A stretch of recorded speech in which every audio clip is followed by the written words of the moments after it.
안녕하십니까. 만화공인중개사의 저자 이용훈입니다. 오늘은 부동산 공법 제38강 시간으로서 주택법 첫 시간입니다. 오늘 공부할 부분은 주택법 총칙 부분인데 공부에 들어가기 앞서서 간단하게 주택법이 좀 전부 개정된 거에 대해서 설명을 좀 드리겠습니다. 2016년 9월 1일부터 전부 개정된 주택법이 시행이 됐습니다. 그래서 기존 주택법에 있던 주택의 관리 부분이 공동주택관리법으로 이동을 합니다. 따라서 그 부분, 주택 관리하고 관련된 부분이 주택법에서 빠집니다. 대신 리모델링 부분이 좀 더 세밀하게 규정돼서 그 해당 부분에 들어갔습니다. 물론 법조문상 위치의 이동이 좀 있었는데 새로 바뀐 부분에 맞춰서 우리 교재도 전면 개정이 했습니다. 그래서 그거에 맞춰서 강의도 바뀌니까 참고하시기 바랍니다. 그리고 건축 관련 법률은 크게 두 가지가 있죠. 하나는 건축법이 있고 또 하나는 주택법이 있는데, 건축법은 개별 건축물이 건축에 관한 사항을 다룹니다. 그래서 세밀한 것 같지만 개별 건축물 하나하나를 규제하는 것이고, 주택법은 대규모 주택단지의 건설과 공급 등을 주로 다루고 있습니다. 주로 공동주택을 하니까 종류는 단순하지만 규모는 오히려 주택법이 더 많은 주택, 건물들을 다루고 있는 걸 기본적으로 알고 공부를 해주시기 바랍니다. 자, 먼저 첫 번째, 주택법의 제정 목적. 법 제1조에 항상 나옵니다. 제가 한번 읽어보겠습니다. 주택법의 제정 목적. 이 법은, 주택법입니다. 이 법은 쾌적하고 살기 좋은 주거환경 조성에 필요한 주택의 건설, 공급 및 주택시장의 관리 등에 관한 사항을 정함으로써 국민의 주거 안정과 주거 수준의 향상에 이바지함을 목적으로 한다. 그래서 주거의 관리는 없습니다. 주택시장의 관리는 있어도 그 부분 꼭 차고 없으시기 바랍니다. 자, 두 번째, 용어의 정의. 자, 용어의 정의 이제 구체적으로 하나씩 보겠습니다. 첫 번째, 주택. 주택이 나옵니다. 주택. 주택은 세대의 구성원이 장기간 독립된 주거 생활을 할 수 있는 구조로 된 건축물의 전부 또는 일부 및 그 부속 토지를 말합니다. 그 종류에는 단독주택과 공동주택으로 구분이 됩니다. 자, 두 번째, 용어 두 번째, 단독주택. 두 번째 용어입니다. 단독주택. 단독주택은 1세대가 하나의 건축물 안에서 독립된 주거 생활을 할 수 있는 구조로 된 주택을 말합니다. 그 종류에는, 자, 단독주택의 종류는 단독주택이 있고요, 다중주택이 있고, 그리고 다가구 주택이 있습니다. 세 가지. 자, 세 번째, 공동주택입니다. 공동주택. 공동주택 정의, 건축물의 벽, 복도, 계단이나 그 밖의 설비 등의 전부 또는 일부를 공동으로 사용하는 각 세대가 하나의 건축물 안에서 각각 독립된 주거생활을 할 수 있는 구조로 된 주택을 말한다. 그 종류에는 아파트, 그 다음에 연립주택, 다세대 주택이 있습니다. 자, 네 번째, 준주택입니다. 준주택. 준주택의 정의, 주택 외의 건축물과 그 부속 토지로서 주거시설로 이용 가능한 시설 등을 말합니다. 그 종류에는 기숙사, 다중생활시설, 노인복지주택, 그리고 오피스텔이 있습니다. 오피스텔. 다섯 번째, 국민주택입니다. 국민주택. 이 국민주택은 그 다음의 어느 하나에 해당하는 주택으로서 국민주택 규모 이하인 주택을 말합니다. 국민주택에서는 국민주택 규모 이하인 주택인데 크게 두 종류가 나오죠. 첫 번째는 국가, 지방자치단체, 한국토지주택공사 또는 주택사업을 목적으로 설립된 지방공사가 건설하는 주택. 국가 등이 건설하는 주택입니다. 두 번째는 국가, 지방자치단체의 재정 또는 주택도시기금으로부터 자금을 지원받아 건설되거나 개량되는 주택. 자, 자금을 지원받는 겁니다. 어디? 국가 등 또는 그 주택도시기금으로부터 자금을 지원받아서 제공하는 겁니다. 근데 중요한 거는 국민주택 규모 이하로 지어야 국민주택이 되는 것입니다. 다음 국민주택 규모 여섯 번째. 국민주택 규모 정의 주거의 용도로만 쓰이는 면적, 이걸 주거 전용 면적이라고 합니다. 주거의 용도로만 쓰이는 면적이 1호, 단독주택은 1호라고 그래요. 또는 1세대, 공동주택은 세대라고 합니다. 1세대당 85제곱미터 이하인 주택. 자, 국민주택 규모 이거는 85제곱미터 이하. 예. 주거 전용 면적이 85제곱미터 이하입니다. 물론 예외도 있어요. 수도권을 제외한 도시 지역이 아닌 읍 또는 면 지역은 1호 또는 1세대당 주거 전용 면적이 100제곱미터 이하인 100제곱미터 이하. 이거 예입니다. 이건 예. 이하인 주택을 말합니다. 자, 일곱 번째 민영주택입니다. 민영주택. 민영주택은 국민주택을 제외한 주택을 말합니다. 방금 말한 이 국민주택을 제외한 나머지 주택은 다 민영주택이 됩니다. 여덟 번째, 임대주택. 자, 임대주택은 임대를 목적으로 하는 주택으로서 공공임대주택과 민간임대주택으로 구분합니다. 자, 아홉 번째, 토지임대부 분양주택. 토지임대부 분양주택. 토지의 소유권은 사업계획의 승인을 받아 토지임대부 분양주택 건설사업을 시행하는 자가 가지고, 자, 토지의 소유권은 사업시행자가 가진 겁니다. 건축물 및 복리시설 등에 대한 소유권, 즉 건축물의 전유 부분에 대한 구분 소유권은 이를 분양하는 자가 가지고 건축물의 공용 부분, 부속 건물, 부속 복리시설은 분양받은 자들이 공유하는 겁니다. 자, 이런 소유권은 주택을 분양받은 자가 가지는 주택을 말합니다. 자, 땅에 대한 소유권은 사업시행자에게, 그리고 그 건축물 및 복리시설 등에 대한 소유권은 분양받은 자가 갖는 그런 게 바로 토지임대부 분양주택입니다. 자, 열 번째, 사업주체입니다. 사업주체. 사업주체란 그 주택건설사업계획 또는 대지조성사업계획의 승인을 받아 그 사업을 시행하는 자로서 다음의 각자를 말한다. 네 가지가 나옵니다. 사업주체는 첫째, 국가, 그리고 지방자치단체. 두 번째, 한국토지주택공사 또는 지방공사. 세 번째, 등록한 주택건설사업자 또는 대지등록사업자. 이게 등록한 사업자입니다. 등록. 네 번째, 그 밖에 이 법에 따라 주택건설사업 또는 대지조성사업을 시행하는 자. 이제 그 밖의 경우에 이렇게 네 가지의 사업주체가 있습니다. 다음 11번째, 주택조합입니다. 주택조합.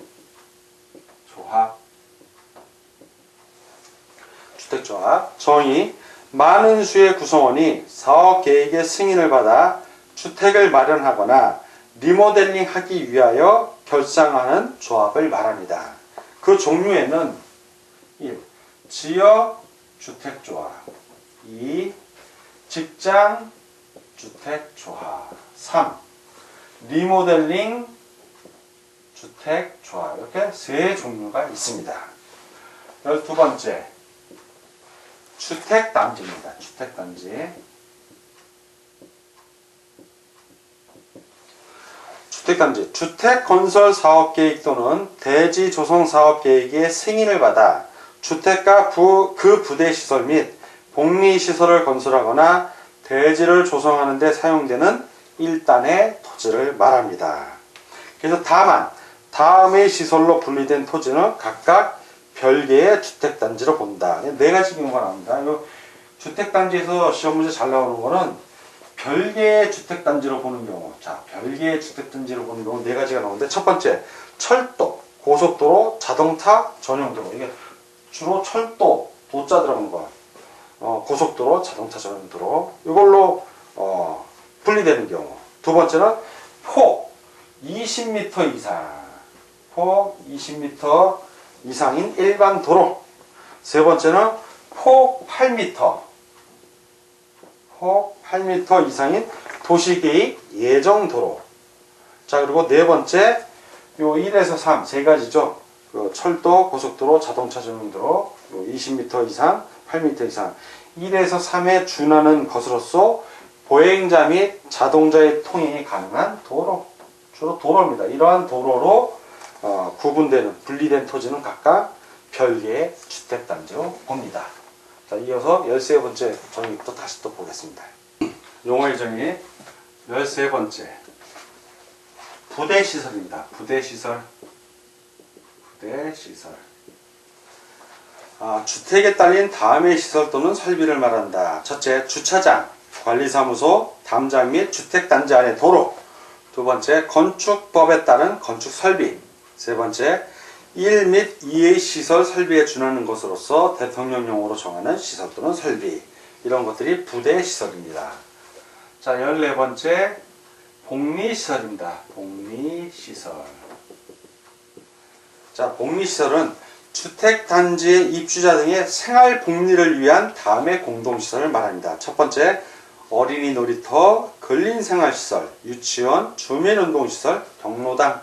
두 번째, 그 밖에 입주자 등의 생활복리를 위하여 대통령령으로 정하는 공동시설. 다음 15번째, 기반시설입니다. 기반시설. 기반시설. 자, 이 기반시설은 국토의 계획 및 이용에 관한 법률에 따른 기반시설을 말합니다. 뭐냐? 도로, 철도, 공원, 녹지, 학교 이런 것들이 기반시설에 해당이 됩니다. 16번째, 기간시설. 기간시설. 기간시설은 뭐냐면 도로, 상하수도, 전기시설, 가스시설, 통신시설, 지역 난방시설 등을 말합니다. 그 단지 밖에 있는 거하고 단지 안에 이렇게 연결을 해줘야 되죠. 기간시설은 꼭 연결을 해야 되는데, 자, 그 관련해서 17번째, 간선시설이 있습니다. 간선시설. 이 간선시설은 방금 말한 그 기간시설, 도로, 상하수도, 전기시설, 가스시설, 통신시설 및 지역 난방시설 등 주택단지 안의 기간시설을 그 주택단지 밖에 있는 같은 종류의 기간시설에 연결시키는 시설을 말한다. 이 간선시설은 기간시설을 주택단지 안과 밖에 있는 걸 연결시키는 시설을 말합니다. 다만 가스시설, 통신시설 및 지역 난방시설의 경우에는 주택단지 안에 기간시설을 포함한다. 자, 18번째 이제 공구입니다. 공구.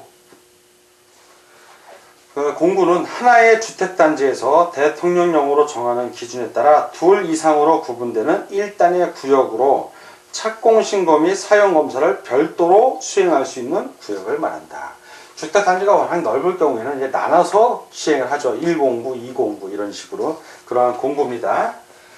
자, 이번에는 용어의 정의 그 19번째. 세대 구분형. 세대 구분형. 공동주택의 정의에 대해서 알아보도록 하겠습니다. 세대 구분형 공동주택.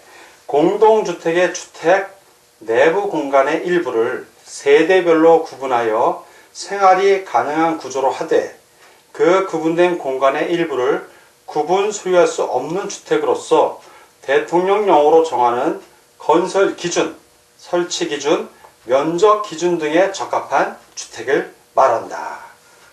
다음 도시형 생활주택을 알아보겠습니다. 자, 20번. 도시형 생활주택. 도시형 생활주택. 자, 도시형 생활주택은 300세대 미만의 국민주택 규모에 해당하는 주택으로서 대통령령으로 정하는 주택을 말한다. 그 종류에는 원룸형 주택, 그리고 단지형 연립주택, 그리고 단지형 다세대 주택, 이렇게 세 가지 종류가 있습니다. 21번 에너지 절약형 친환경 주택. 에너지 절약형 친환경 주택. 자, 그리고 22번에 건강 친화형 주택. 건강 친화형 주택. 그리고 23번에 장수명 주택. 자, 이런 것들인데 이러한 것들은 우리 교재에 있는 정의를 좀 봐주시기 바랍니다.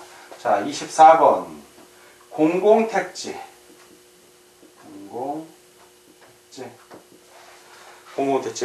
공공사업에 의하여 개발 조성되는 공공주택이 건설되는 용지를 말합니다.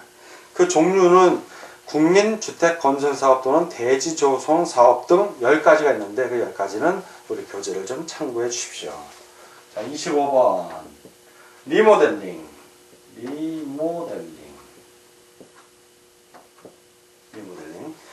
건축물의 노후화 억제 또는 기능 향상 등을 위한 다음의 어느 하나에 해당하는 행위를 말한다. 그래서 첫 번째 대수선이 있습니다. 대수선.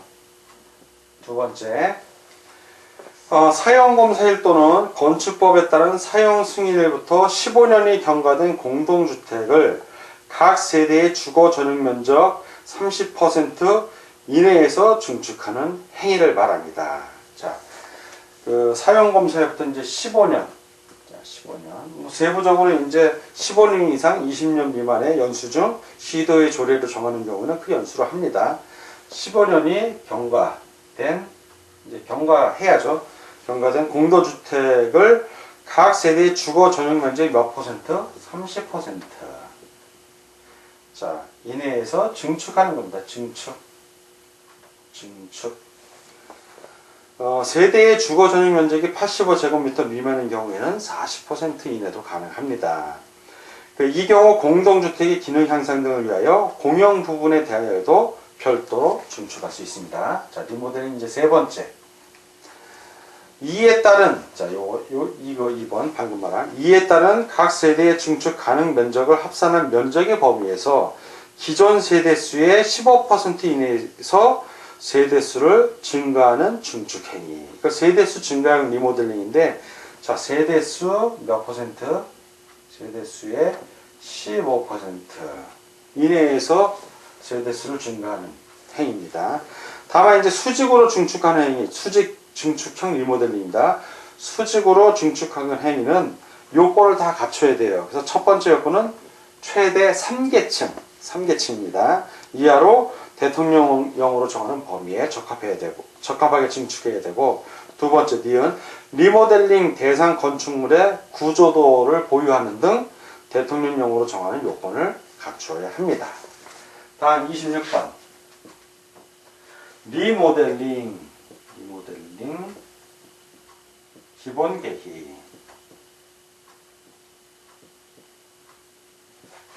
자, 리모델링 기본 계획은 세대수 증가형 리모델링으로, 이게 세대수가 증가하는 겁니다. 그러니까 세대수가 증가하는 경우, 세대수 증가형 리모델링으로 인한 도시가밀, 이주수요 집중 등을 체계적으로 관리하기 위하여 수립하는 계획을 말합니다. 그리고 27번의 입주자, 28번의 사용자, 29번의 관리 주체는 우리 교재를 좀 참조해 주시기 바랍니다. 다음 세 번째, 다른 법률과의 관계. 이 주택법과 다른 법률과의 관계입니다. 주택의 건설 및 공급에 관하여 다른 법률에 특별한 규정이 있는 경우를 제외하고는 뭘 따른다? 주택법에 있는 것을 따릅니다. 그러니까 주택법을 우선 하고 다른 법에 특별한 규정이 있으면 이제 그걸 따르지만 그 외에는 주택법을 따른다는 얘기입니다. 자, 오늘 주택법 첫 시간인데 제 38강 시간이었고요. 총 측에 1번 주택법의 제정 목적, 2. 용어의 정의, 3. 다른 법률과의 관계에 대해서 알아봤습니다. 오늘 공부하느라고 수고 많으셨습니다. 다음 시간에 뵙겠습니다. 감사합니다.